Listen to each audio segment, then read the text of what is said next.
North Korean leader Kim Jong-un has broken his recent silence on the US and South Korea as the North wrapped up its first major party congress in 5 years with a military parade.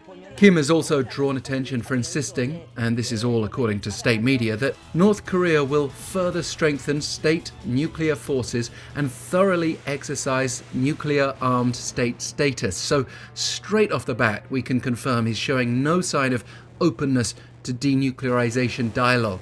But he did open the door to relations with the US, saying such ties are entirely dependent on Washington's attitude. He said, "We have no reason not to get along with the United States if it respects our country's current status and drops its hostile policy toward North Korea." Kim insisted the North is prepared for either peaceful coexistence or eternal confrontation.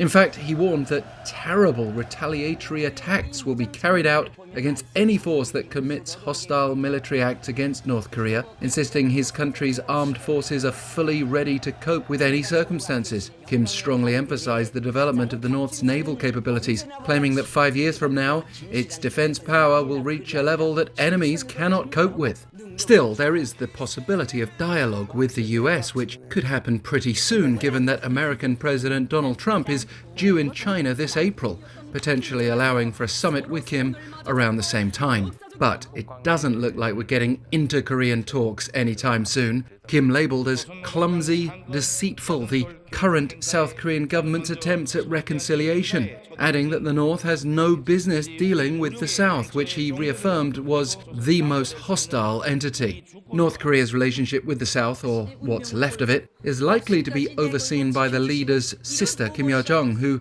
is now even more powerful, after being promoted from vice director to a Workers' Party department head position during the party congress. There was no confirmation of a role for Kim Jong-un's daughter and widely anticipated heir, but there was plenty of language solidifying the leader's cult of personality. Having been formally re-elected, Kim was touted in state media as the greatest man in the world, with his leadership described as tantamount to a miracle.